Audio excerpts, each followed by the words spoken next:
Assalamualaikum warahmatullahi wabarakatuh.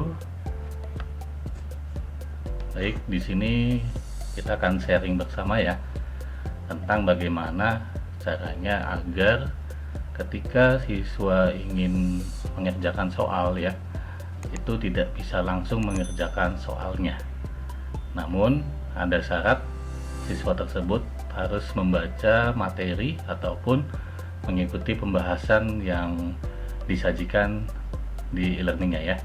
Contoh misalkan ya, di sini biasanya kalau siswa-siswi itu dia mencari ya atau melihat di timeline di sini ya. Di sini kan sudah muncul ya beberapa tugas ya ataupun kuis mungkin ya. Nah, ketika ini diklik ya, itu siswa-siswi bisa langsung mengerjakan ya, mengikuti kuisnya. Attempt now di sini ya. Nah, jadi kita bikin syarat ya, ketika siswa ingin mengerjakan tugas ataupun kuis, siswa harus membaca materinya terlebih dahulu.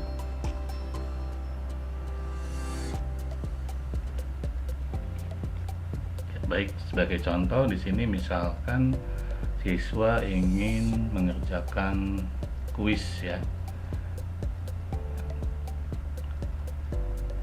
Kalau misalkan untuk yang pertemuan 1, kuis pertemuan 1, dan ini refleksinya siswa tersebut sudah mengerjakannya ya.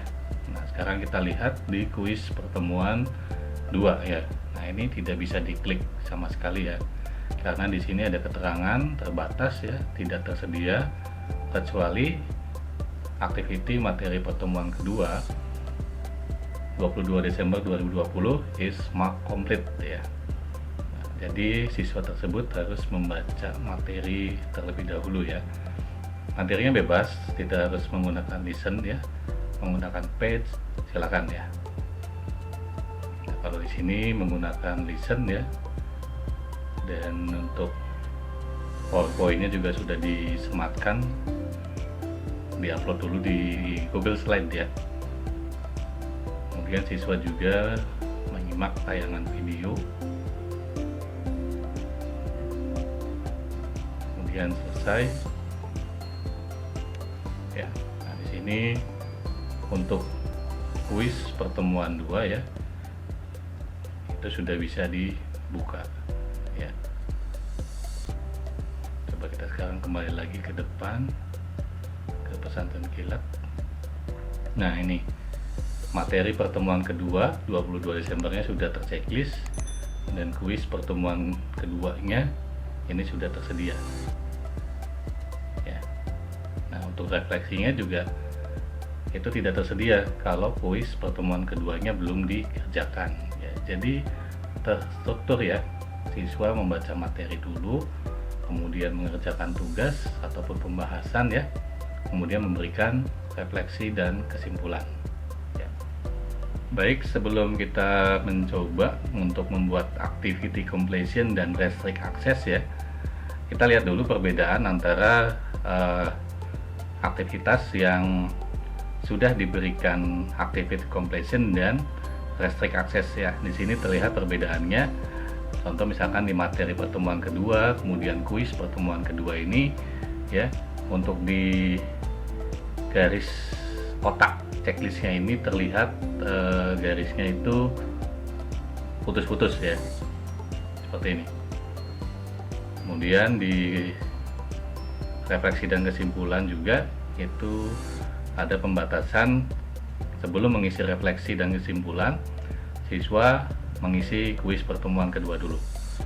Nah, kalau misalkan belum dikasih ya, atau belum diberikan kegiatan activity completion dan restrict access, ini terlihat di kotaknya itu garisnya itu tidak putus-putus ya. Nah, seperti ini. Dan tidak ada keterangan terbatas ya. Baik, sekarang kita mencoba untuk membuat activity completion dan restrict access ya di setiap langkah-langkah pembelajaran e-learning setiap minggunya ya. Contoh di sini ada pembahasan materi ya, kemudian kuis, kemudian refleksi. Ya, untuk kuisnya silakan boleh juga menggunakan kuis pilihan ganda, esai, betul atau salah ya, tergantung kebutuhan dari penugasan Bapak Ibu ya. Sekarang kita coba ya untuk membuat activity completion terlebih dahulu ya, agar kotak-kotak checklist ini terlihat putus-putus seperti ini ya. Caranya cukup mudah ya, klik ubah ya, ataupun pengaturan ya, ubah pengaturan ya. Kemudian cari activity completion di sini ya, dibuka. Nah, kemudian completion tracking.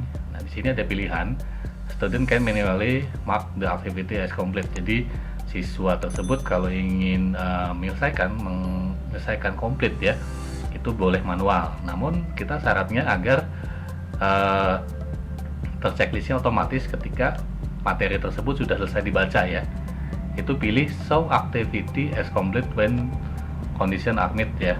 Nah, untuk pilihannya di sini ya, ketentuannya ya, student must view this activity to complete it. Jadi siswa itu ketika ingin menyelesaikan ya, itu harus melihat ya sampai dengan selesai. Mungkin cukup ini saja dulu ya, yang lain-lainnya jangan ya. Nah, sekarang ke pembatasan akses ataupun di restrict akses ya, di sini ya.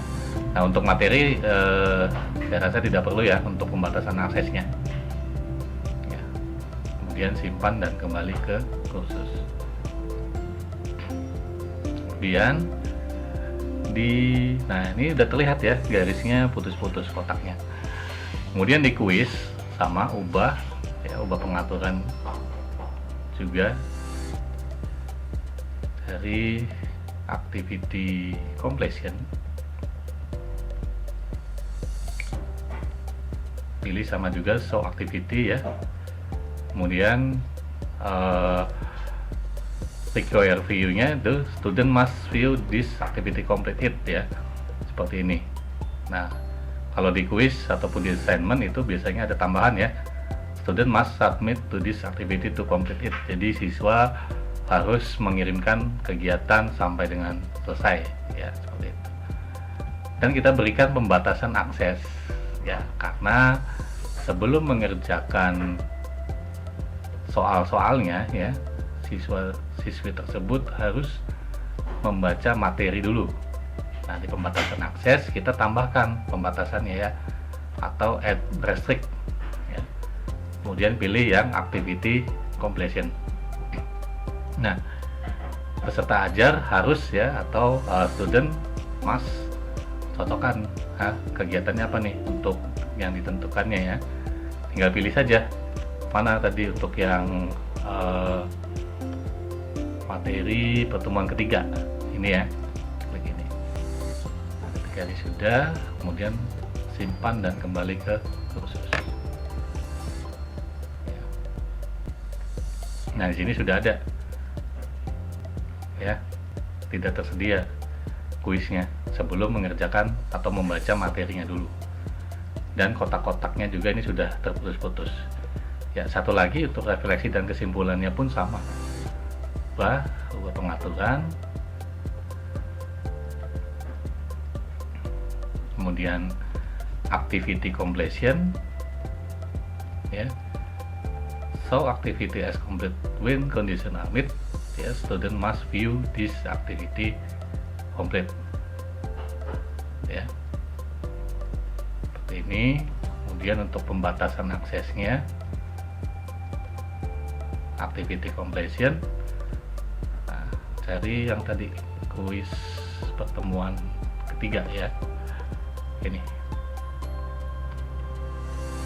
Kemudian simpan dan kembali ke kursus. Nah, di sini sudah selesai untuk tahapan membuat activity completion dan pembatasan akses, agar siswa-siswi ketika ingin mengerjakan soal tidak langsung mengerjakan tapi membaca materinya dulu. Ya, baik, terima kasih. Wassalamualaikum warahmatullahi wabarakatuh.